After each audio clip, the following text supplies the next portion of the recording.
When are the boomers going to retire so we can get full-time jobs? They're not. And what are you doing at 66? I'm working my butt off. I went from hoping I live a really long time to being worried that I will outlive my savings. Alright, so we're starting this video off with a comment from one of you guys. Are you going to do a video on boomers struggling with retirement? And that's exactly what we're going to be talking about today. Because I believe it's probably one of the biggest issues you could take away if you watch all of the videos on this channel. If boomers are having a hard time retiring now, how do you think any of the millennials or Gen Z and under will ever be able to retire? That's why I think it's so important to get ahead of your finances as quickly as possible. And the reason I make these types of videos for everybody, because I bet if I had a suit and tie and a whiteboard in the background and basically had lectures about credit and investing and all the boring stuff, everybody's eyes will glaze over. But going over some examples and other people's experiences, adding in a little bit more of that drama will hopefully interest more people into taking this seriously. So we're going to be looking at many examples today along with some of your comments from previous videos. So if you want to be featured in a future video, leave it in the comments down below, but we're just going to jump right into it. You guys are trying to get away. A walk with Rosie and Logan is a rare break for Marianne O'Connor. The puppies. Then she's back on her laptop, juggling 2 jobs. Sometimes up to 11 hours a day. What did you think you'd be doing at 66? Oh, I would hope to be retired. And what are you doing at 66? I'm working my butt off. No savings, no 401k, not even enough to cover an emergency. She sold her home and with 2 other women bought a smaller one, living together to save money. Thank you very much. And how has that been? Well, it's been a matter of life and death. Roughly half of all Americans ages 55 to 66 have nothing saved for retirement. Spicy, yeah. O'Connor knew she'd be in that group, adopting and raising 3 children as a single mom. I have a live for now philosophy, I guess. How's that serving you now? Oh, it's horrible. Okay, so I know she was doing a good thing adopting those children, but she said it herself. She has a live for now mentality. Basically YOLO before YOLO existed, and now she's paying the price. And I know her situation's definitely different than all the people doom spending and doing whatever they want, whenever they want, not planning for the future at all. But she still ended up in the same place that most of my generation will probably be in. The other stat is pretty nuts, painting a picture of what's to come. Basically 50% of people 55 to 65 have nothing in the bank account, no retirement savings at all, nothing to fall back on, and they will end up working until they die. And I firmly believe that stat is only going to get worse when millennials and Gen Z get to that age. You can always improve your situation. For her and others without a nest egg, experts say it's not too late to make a plan. Continue to work, lower your cost of living, save what you can, delay Social Security benefits until 70 to get the largest monthly check possible. And avoid risky investments to make up for lost time. The higher the promised returns, the more you want to do in real research. What would you say to younger women? I guess I would now say that they need to start planning as early as they can. Financial challenges for many, tarnishing the golden years of retirement. But all that advice for people who are already over the hill, lower your cost of living, continue to work, probably forever, save what you can. But is that really what you want after you worked your entire life? And now you're old and your body can't do the same things that it used to do physically. I know a part of that segment was just put in there with the risky investments because there are still so many older people getting scammed. Basically all the money that they have, even though we have so much knowledge about scams going on throughout the entire world. But at the end, she just looks defeated, saying that younger people should definitely save, and she basically knows that she's going to do this for the rest of her life. Dear younger self, make sure you are paid what you're worth. Save for retirement as much as possible. Don't cash out all your 401k at once. I only have about 3 months worth of bill payments in my savings account. We make very little on Social Security. I still have to work to pay my bills. I'm worried that my investments won't last me. I don't have any retirement funds put away at all. After I retired, I cashed out my entire 401k, deposited $110,000 for a down payment on the house. I also paid a 45% income tax bill by taking all the money at once. So she basically got destroyed by the IRS because she took all the money out at once. Probably looked like she was in the top percentage of income earners, even though she really wasn't, and lost almost half of everything she saved. Just completely gone. I honestly don't even know what I'd do at that point. I opened a Roth IRA when I was 54 finally, and I put $6,000 in it and let it sit there because I didn't know that you were supposed to invest it. I think if I were to just leave my money alone, not move it around, then it would be worth a lot more today. A financial advisor explained to me that I had to invest it, and I did, and now it's over $41,000. I would definitely advise younger people to put a maximum amount in their 401k or IRA match because that money grows over time. Just imagine if I had knew how to do that, and when I was 25 instead of 55, it would be quite a bit more.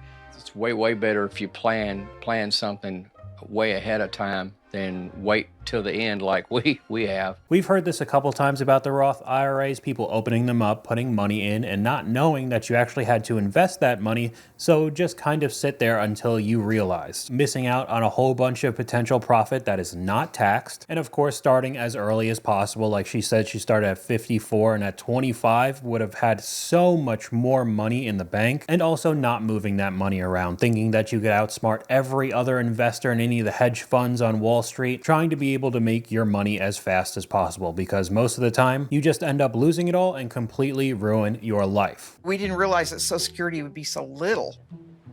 Most of my debt has accumulated with things beyond my control. It's not like we go to Vegas and have a great time and run our credit card up, but we've always needed them as well when we fell on hard times. I missed one payment on the credit card, and it just ballooned. Within 6 months, it completely doubled. The Federal Housing Administration gave us a loan. The interest rate back then was 13 3/4, and it just grew so fast. Eventually, our loan was so big we couldn't manage it, and we ended up moving off of the farm. Now we've had to go into thousands of dollars of credit card debt to pay our bills. We don't have a savings account anymore, and our credit scores are tanked. Yeah. Okay, so at the beginning, they didn't realize that Social Security wasn't going to be nearly as much as they thought. And I think many people around my age believe that it's going to save them when we get up to that age, just by getting checks in the mail by the government and everything's going to be fine. And I just don't think that's going to be the case in 30 to 40 years. The interest to the debt was also killing them with the mortgage on top of it, and unfortunately had to lose the entire farm. Especially at that age, you don't have as much time to restart, unfortunately. I've learned that in matters of finance, you have to make decisions without being overly emotional. I don't even drive by my old farm. It's really a very negative part of my life when I see what we could have had. I have always offered financial help to friends to help them get through a difficult time, not realizing I was less fortunate too. When you get to our age, it's a little late in the game to try to fix it because the damage is already done. So if you're young and you're working, don't be afraid to put back an extra $20 a week or whatever, and don't touch it. I'm currently an over-the-road trucker. My current financial situation is probably the reason I keep trucking at my age. I haven't seen too many 80-year-olds out there. It's okay to care about people. However, you have to look at what it is costing you mentally and financially. You only have so many years to prepare for retirement. And they said it themselves, it's a little too late, the damage is done. And now you have to be a trucker at 80 years old? Is that what you really want? I've also heard many cases of people being taken advantage of by their friends and family, asking for money because they had a hard time, even if the person who's giving them the money doesn't have a lot either. You could think that you're being generous, but after a while, it could be very detrimental to the future of your life. Dear younger self, prioritize your health to avoid financial and physical hardships. Be prepared for unexpected expenses. Things change, circumstances change. I didn't plan on pancreatic cancer at the age of 62. But even with good insurance, chemo, surgery, radiation, and a second round of treatment when the cancer came back caused me to meet my annual $2,500 out-of-pocket maximum for the past 3 years. My wife had her heart issue. Her income changed immediately. My jobs were physically taxing, and I feel that contributed to some of the medical conditions. And I think this is a big one people don't realize right now. I bet most of us in our 20s to 40s don't have too much problems with our bodies. Yeah, we maybe have bad backs or bad knees, but nothing too crazy. We still think we're somewhat invincible, but it just won't be the same when we start getting older. Even if you have money saved up for retirement, the expenses could be astronomical just to keep you going, walking around day to day. Dear younger self, Don't retire early. Continue working as long as you can. I just wish I could have worked longer. It really would have helped us. I lost my job. I was sort of forced into retirement. When I was 58, I had more than $500,000 saved for retirement. I turned in my retirement paperwork. What a mistake that was. You sit around and get bored, and retirement's boring. It really is. I have no desire just to lay on the couch and eat brownies every day. And I just think I have to stay active and do something. All of a sudden, I had no important decisions to make and no social network anymore. I went from hoping I live a really long time to being worried that I will outlive my savings. It's not a great way to feel. Definitely not. You're just gambling on hoping that your clock runs out before your money. That's not a way to live. But I think most people think of retirement in that way now. It's not actually just to sit on the couch all day until you're in your grave. It's to alleviate that financial stress, the financial burden. But now these people cannot do that. And apparently 50% of boomers right now can't do that. They still need income to be able to survive week to week. I tried to return to part-time work recently. No one's hiring, or if they are, they're not looking for people my age. It's challenging to get a job when you're in your 60s. I don't know if it's my age, but I rarely ever hear back from anybody. I tried my best to look as young as possible. I don't feel very marketable at this point. Honestly, I think they really don't want an old guy who's going to have to take a day off to go to the doctor. I had a college degree and great office skills, but employers wanted a cute 20-something at the front desk. I mean, for the most part, even as sick as I am, I could probably outwork anybody in this neighborhood.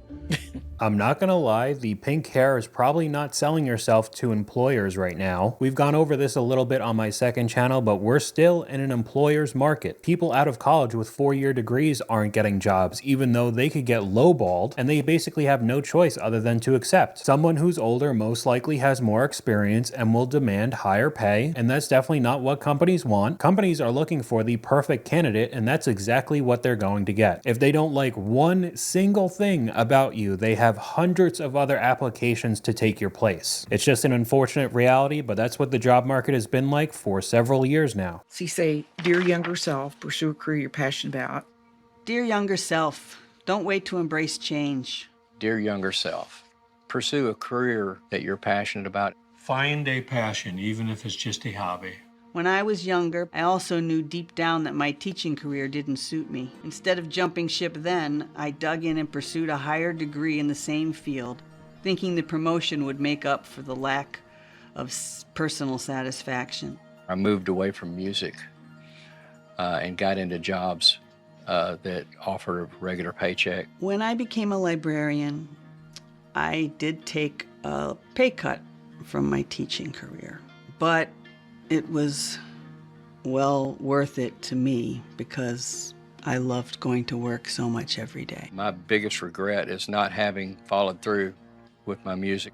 I still love it. Okay, so I don't know if I'm 100% on board with this one. I know if you got a job just for the money and you hate everything about it, of course you're not going to like your life. But I mean, many people's passions just won't pay the bills, especially in today's world with the high cost of living. I could even give you an example, even though this isn't really a passion of mine, but I think those little 3D printed figures you've probably seen recently all over the place. In stores, vendors are selling them. They're pretty cool to me, even though many of them end up being copyrighted and they probably get in pretty big trouble, especially all the Nintendo stuff that I've seen walking around, but that doesn't really matter. If I decided that I really loved it and I wanted that to be my full-time job, it would be exceptionally hard to pay the bills with that kind of job. I think doing something that you love part-time or a hobby is completely fine. I also think separating what you love to do and makes you money is a good thing, because I found when I started making money out of more of my passion projects, it just kind of turned into another clock in, clock out type of situation. I end up not loving it as much as if it was a normal hobby and then just becomes some sort of a different 9-to-5 job. But we have a comment from one of you guys. Make sure to start saving and investing now, because none of us will ever get helped by the government when we retire. I think that's pretty important right now. We're starting to see Social Security issues popping up right now. So putting faith in any of that 30, 40 years down the road probably isn't the best move for your future. You have to do it all yourself. The government's probably not going to help us. But we can move on to another clip here that you've probably seen, especially if you looked up any of the job market videos. And this is the unfortunate reality for so many. When are the boomers going to retire so we can get full-time jobs? They're not. The two oldest people in my job are in their 60s, and within the past decade, they filed bankruptcy. So literally in their entire lifetime, they never learned how to get good with money. They only use their income for their expenses. And it doesn't matter how big their paycheck is. It could be $100,000 a month.